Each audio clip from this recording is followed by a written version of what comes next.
Ligne droite, la table ronde, Marie Falicon.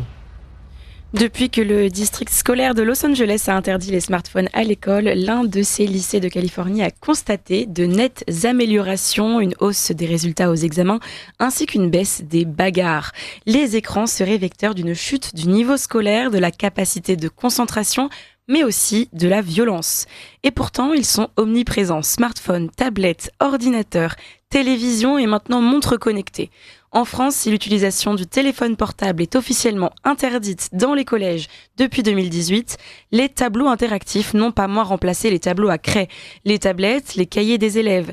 À la maison aussi, les jeux vidéo et les films ont pris la place des temps de lecture ou de créativité, et ce, toutes générations confondues. Mardi 27 août, la ministre de l'Éducation, Nicole Belloubet, a annoncé que 200 collèges allaient expérimenter une pause numérique. Les élèves seront priés de déposer leur smartphone dans des casiers avant d'aller en cours. Alors peut-on espérer aller vers des restrictions généralisées dans nos établissements scolaires, et comment aider les parents et les professeurs dans cette tâche immense à l'heure du tout numérique? C'est le sujet de notre émission avec nos deux invités. Bonjour Valérie Daubigny. Bonjour les amis. Vous êtes patron d'émission chez Radio Courtoisie, vous êtes passionné de littérature jeunesse, vous êtes éditorialiste et auteur dernièrement de Donner le goût de la lecture aux enfants de 0 à 16 ans. C'est aux éditions Artege et ça vient de paraître. Et bonjour Sonia Delahaye. Bonjour. Vous êtes psychologue, psychothérapeute pour les adultes et les enfants. Vous êtes l'auteur de Ils n'en sont pas morts, regard d'une psychologue sur la maltraitance invisible des enfants aux éditions Exuvie en 2023. Et dernièrement, les 5 règles d'une éducation réussie, écran, alimentation, sommeil, sécurité physique et hygiène, aux éditions Exuvie.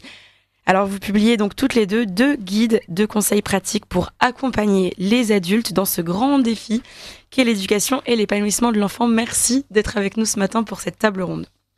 Merci à vous. Nous sommes actuellement dans un climat, on le voit bien, de paresse mentale des adultes aux plus jeunes. C'est l'heure des intelligences artificielles, c'est l'heure des livres audio, c'est l'heure des BD. Et pourtant, Valérie Daubigny, il y a un certain paradoxe. Le temps de lecture ne cesse de chuter, mais les ventes de livres de jeunesse, elles, se portent assez bien. Alors elles se portent bien en effet, d'abord parce qu'il y a tout un secteur institutionnel qui fonctionne bien, les CDI, les bibliothèques municipales avec de gros crédits. Tout cela, c'est un secteur qui est vivant. Et puis, le livre pour enfants, le livre jeunesse, se porte bien aussi parce qu'il est l'objet d'une attention d'adultes qui ont envie de transmettre ce goût. Souvent, je dis, attention, prudence, les ventes sont importantes, c'est vrai, mais les livres sont-ils lus ? Voilà, je pose juste cette question. Vous voyez, on aime offrir un livre, mais après, si on n'a pas fait le bon choix, il ne sera pas lu. Si l'enfant est submergé par les écrans, il ne sera pas lu. Mais oui, il y a là un paradoxe et c'est c'est vraiment une source d'espérance de se dire que ce secteur continue à intéresser, à être porteur. Alors Sonia Delahaye, dans votre ouvrage, vous présentez les 5 règles d'une éducation réussie comme un guide adressé aux parents. Vous êtes tournée vers les neurosciences et la discipline positive. Est-ce que vous pourriez expliquer à nos auditeurs vraiment de quoi il s'agit ? En fait, je pense qu'il y a c'est prouvé qu'en faisant des petits ajustements au quotidien, on peut vraiment tout révolutionner et développer le potentiel de l'enfant. Donc, ce que j'explique dans mon livre, c'est qu'en modifiant l'environnement de l'enfant, on développe son potentiel intellectuel et émotionnel. Et donc, pour ça, l'enfant a besoin de sécurité affective. Donc, il a besoin qu'on réponde à ses besoins émotionnels, intellectuels, de le stimuler, etc. Et il a besoin également de notre présence et surtout d'un cadre éducatif assez ferme concernant principalement 5 règles éducatives, donc qui sont les écrans, le sommeil, l'alimentation, l'hygiène et la sécurité physique. Et en fait, quand on pose ces 5 règles-là, on voit que beaucoup de choses s'améliorent dans le comportement de l'enfant et notamment, comme disait Valérie, est-ce que les livres sont lus par les enfants, mais en fait, on se rend compte que les enfants ont tellement de temps d'écran que ça paraît impossible qu'il reste encore du temps pour la lecture. Je vous donne un exemple. En fait, les moins de 2 ans lisent 3 heures par jour. Donc, faut se rendre compte que ça revient à regarder 17 fois et demi la série Game of Thrones pour nous, en une année. Donc, c'est énorme. Donc, au bout de 10 ans, ça fait 2 ans et demi de perdu. Donc en fait, déjà, l'enfant de 2 ans va montrer un retard scolaire. Donc les parents pensent souvent que juste 1 heure d'écran, c'est pas grave. 1 heure d'écran risque de développer un trouble de l'attention avec ou sans hyperactivité quelques années plus tard, et l'enfant va se retrouver en échec scolaire. 1 heure par jour d'écran également, seulement dès la primaire, c'est 43% de risque de sortir de l'école sans diplôme. Donc voilà, donc je reviens sur tout ça dans mon livre. J'explique comment on peut sevrer les enfants des écrans, ce qu'on peut leur proposer finalement. Et puis, faut savoir que si on met tout ça en nombre de livres, en un an, certains enfants lisent ce que d'autres mettront 10 ans à lire. Donc, si on stoppe les écrans, ça fait plus de 120 livres lus par an, par enfant. C'est énorme. Et quand même, les 11-14 ans sont à 8h23 d'écran par jour. Et là, je vous parlais seulement d'1 à 2 heures par jour, que ça nous fait perdre 2 ans et demi de vie réelle, en fait. Alors, pour reprendre un des chiffres que vous avez donné, c'était notamment 3 heures par jour pour les moins de 2 ans. On a l'impression que c'est quand même énorme. C'est ce que vous voyez, vous, en tant que psychologue, justement?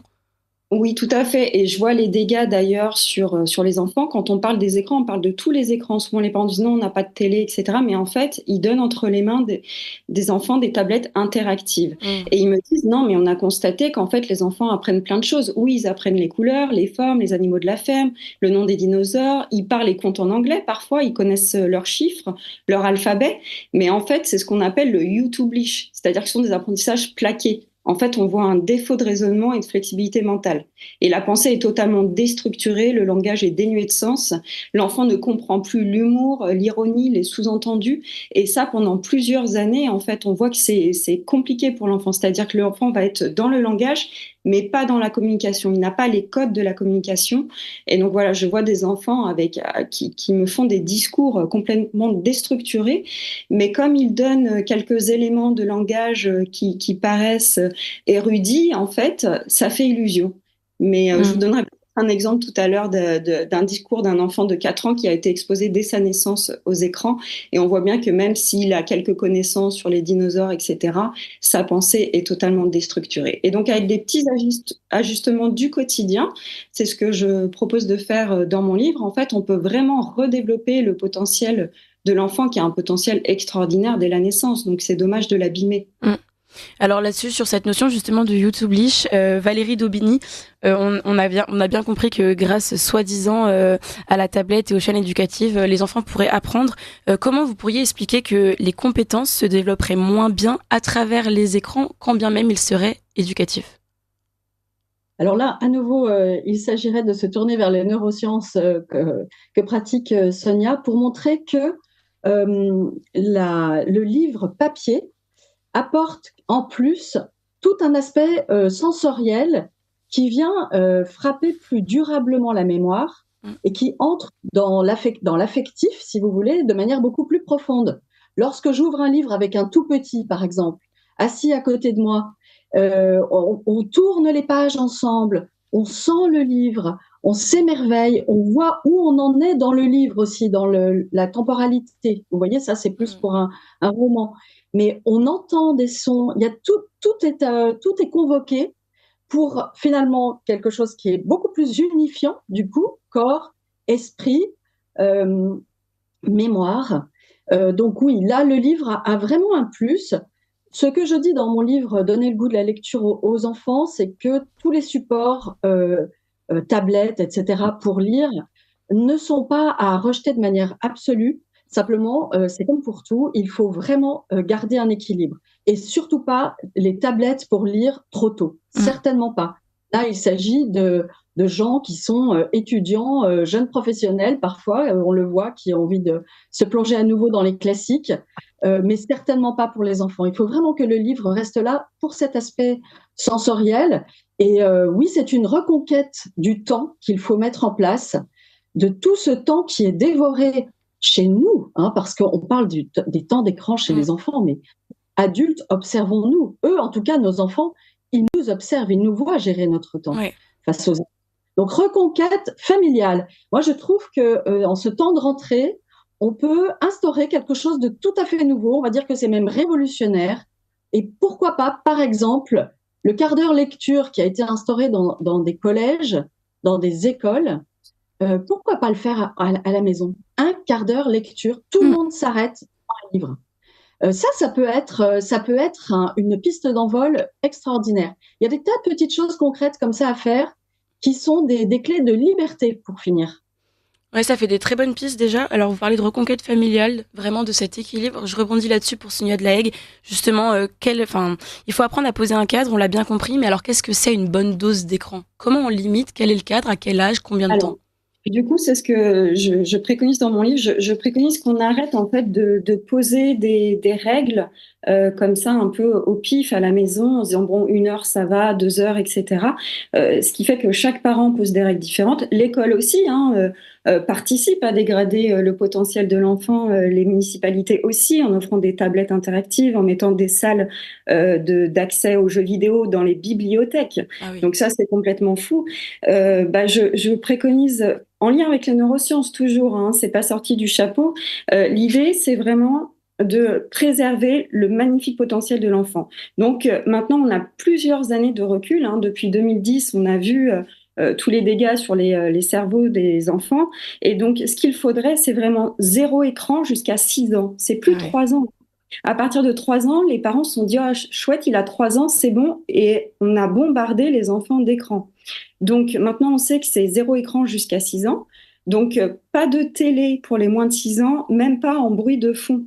Ah oui. Alors, on voit que la télé en bruit de fond perturbe aussi le bébé qui joue même dos à la télé sur son tapis d'éveil.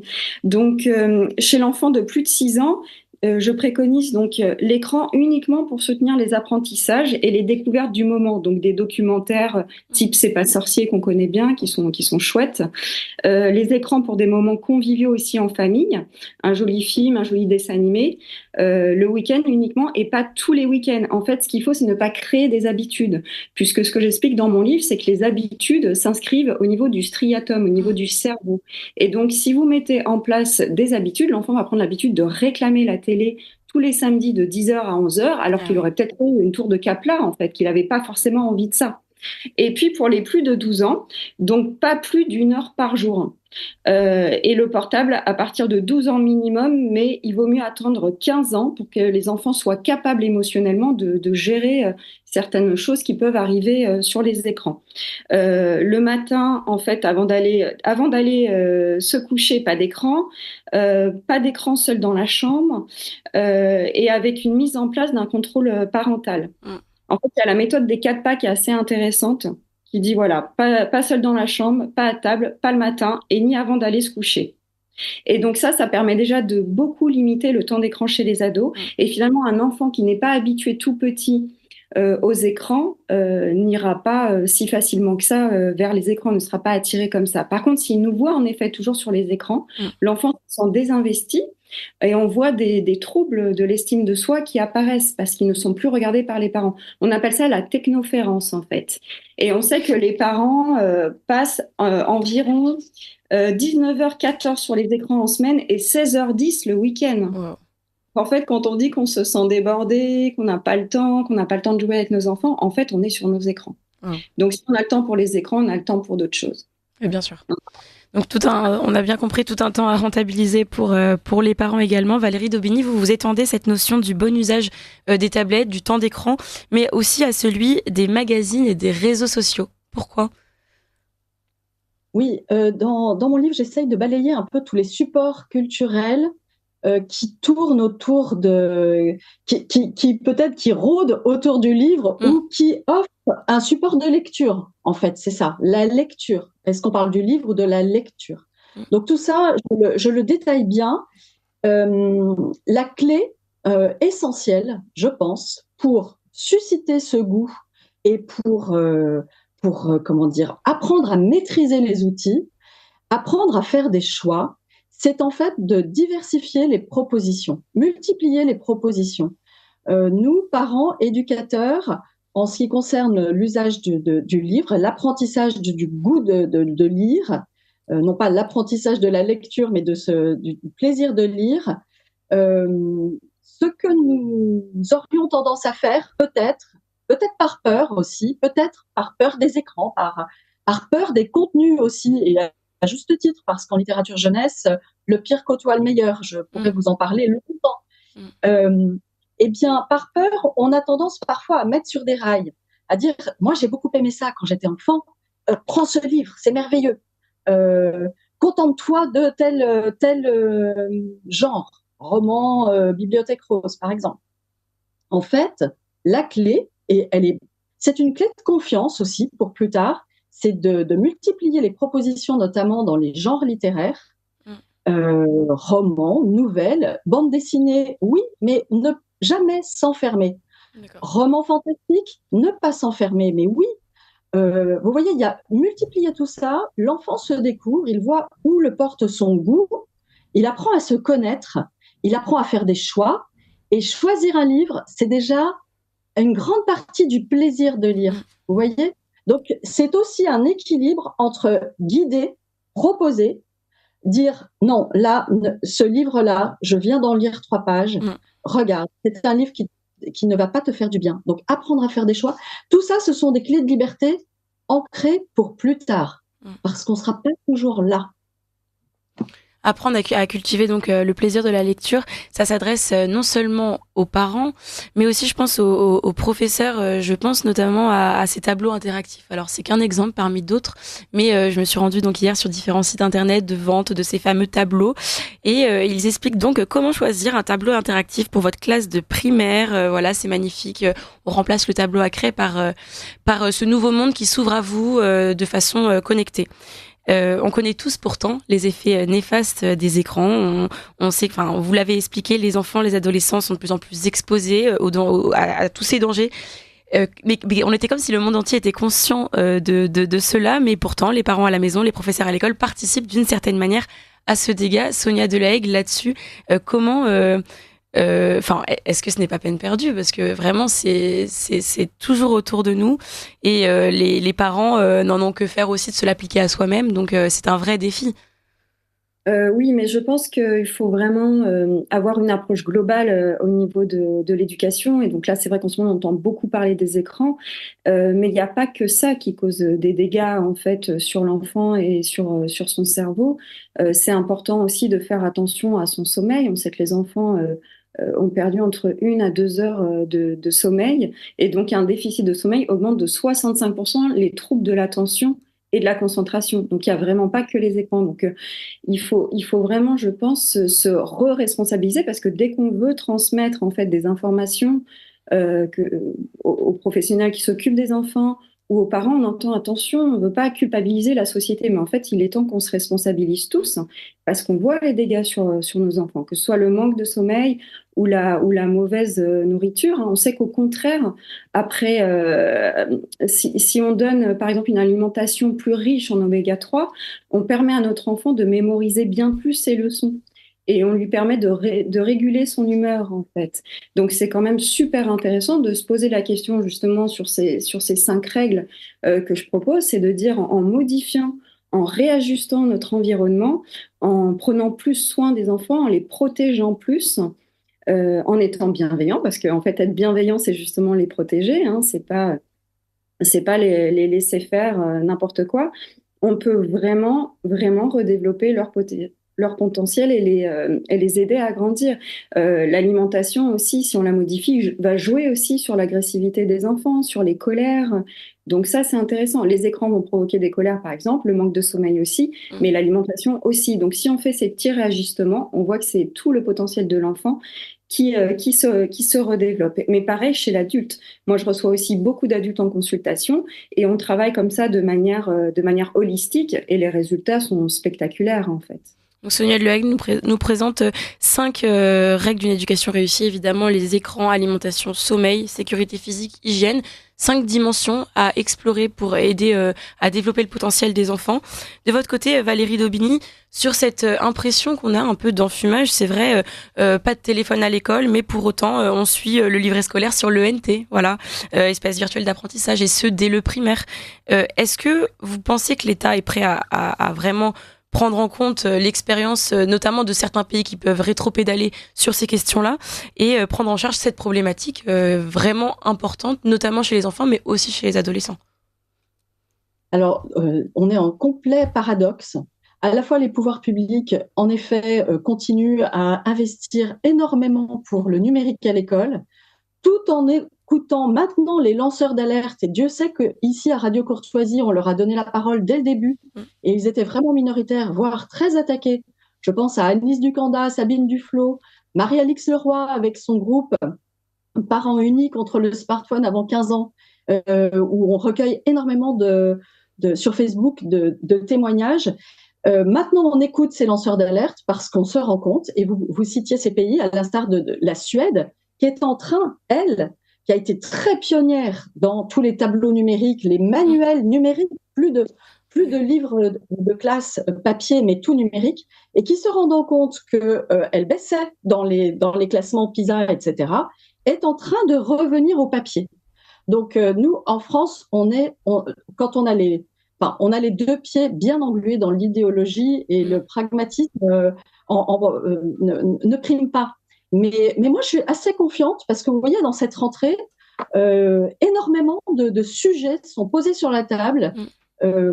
Et je suis confiante, je pense qu'on va y arriver. Il y a une chose que j'ai observée sur cette question du numérique à l'école. J'ai observé quand il m'est arrivé d'être élu local. Eh bien, je voyais dans les instances qui statuaient sur les achats de livres numériques ou de tableaux numériques, ce que je voyais, c'est qu'il y avait une espèce de pensée magique autour de tout cela. Ça allait sauver l'école. Et puis, si je commençais à poser une question, moi, élu, voilà, je me mets là dans la peau d'un élu lambda avec son bon sens. Immédiatement, j'étais stigmatisée comme vieux réac ou même vieux tout court. Vous voyez, il y a une espèce là, il y a des mécanismes qu'il faut absolument contrer. Et pour les contrer, moi, je pense que ce sont les familles, le terrain, les instituteurs, les profs qui disent mais non, mais moi, j'en ai aussi marre d'être obligée de rentrer toutes les notes. J'ai un travail administratif maintenant numérique qui m'est imposé. Et moi-même, ça me prend du temps et ça m'oblige à aller sur les écrans. Moi, j'ai recueilli, j'en parle dans mon livre, le témoignage d'une mère de famille qui dit « Pour moi-même, je voudrais ne plus être sans cesse sur mon téléphone portable. Je suis obligée pour suivre le travail de mes enfants et pour avoir les informations liées à la classe. » Et tout ça, il est urgent de tous dire stop, de réagir, voilà, de contrer cela. Vraiment important. Et là, le livre, la lecture, ce temps intérieur à son rythme, sans injonction, sans notification qui viennent troubler la concentration. Mais c'est la première clé, c'est une clé de liberté, une clé de joie profonde.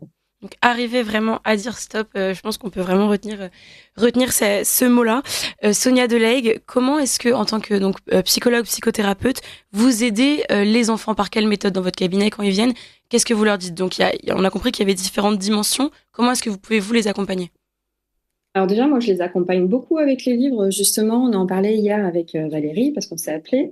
C'est extraordinaire de voir tout ce qu'ils prennent dans les livres en termes de philosophie de vie, etc. Et surtout, je fais en sorte qu'ils apprennent dans le réel, parce que l'enfant se construit et se développe dans le réel. Donc, en effet, il y a la lecture, mais il y a plein d'autres choses. Un enfant, par exemple, qui arrose des petites plantes, elle va apprendre le mot arroser différemment que sur une tablette. Donc, dans mon cabinet, on est vraiment sur la vie réelle. Et j'accompagne les parents aussi au soutien à la parentalité, en fait, pour les guider et leur dire, bah voilà, comment vous pouvez poser un cadre ferme à la maison qui est expliqué de manière scientifique. Les enfants adorent qu'on leur explique scientifiquement pourquoi il faut faire ou pas certaines choses, et ils vont devenir du coup acteurs de leur propre développement. Donc moi, mon objectif, c'est vraiment d'amener les enfants à être responsables eux aussi de leur développement et de savoir comment se faire du bien, comment protéger son potentiel.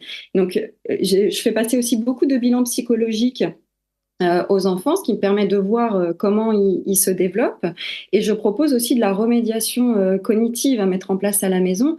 C'est-à-dire que souvent, les parents, j'ai plein de jeux mais qui font travailler plein de choses au niveau cérébral, mais je propose aux parents de ne pas acheter tous ces jeux-là, mais de se servir de tout ce qu'il y a à la maison. Par exemple, on ne s'en rend pas assez compte, mais aider un enfant à ranger sa chambre, c'est l'aider à développer ses compétences cognitives, parce que l'action de trier, de classer, d'organiser développe ses compétences motrices, mais aussi cognitives. Donc, en discriminant les objets entre eux et en les catégorisant en fonction de leur nom, de leur fonction, de leur ressemblance ou de leur quantité, l'enfant apprend à structurer sa pensée. Et donc, une pensée structurée favorise l'apprentissage du langage, du calcul et de tous les apprentissages en général. Donc, comme quoi, apporter à l'enfant, transmettre à l'enfant une certaine discipline de vie, permet de développer son cerveau, en fait. Donc, discipline de vie à travers les écrans, l'alimentation, le sommeil, le rangement, l'hygiène, etc. La sécurité physique aussi, savoir comment dire non à un enfant pour le protéger des dangers. Enfin, voilà, c'est très intéressant d'apprendre à protéger leur curiosité tout en les protégeant, eux, des dangers de l'extérieur, des écrans, etc. Donc, voilà. Ce que je fais dans mon cabinet, c'est vraiment permettre aux parents et aux enfants de s'ancrer de nouveau dans le réel, puisque l'enfant se développe vraiment avec les expériences de la vie réelle. Moi, j'invite nos auditeurs, en tout cas, à retrouver toutes ces explications, toutes vos fiches pratiques et synthétiques. C'est vraiment très bien fait dans votre livre, à l'intention donc des parents, les 5 règles d'une éducation réussie, avec ces 5 dimensions, donc écran, alimentation, sommeil, sécurité physique et hygiène, disponible sur le site des éditions Exuvie. Et Valérie Daubigny, j'invite nos auditeurs à non seulement se procurer ce livre, donner le goût de la lecture aux enfants de 0 à 16 ans, mais aussi une autre de vos productions, une bibliothèque idéale, que lire de 0 à 16 ans pour leur donner des idées, aux éditions Critérion, voilà, avec des suggestions d'ouvrages adaptés à ces enfants. Merci à toutes les deux, on peut retenir vraiment beaucoup de choses. Pas d'écran avant 6 ans, c'est la science qui le dit. Pas de télévision en bruit de fond devant des jeunes enfants. Voilà, donner le goût de la lecture. C'était très intéressant de discuter avec vous. À très bientôt sur Ligne Droite, j'espère.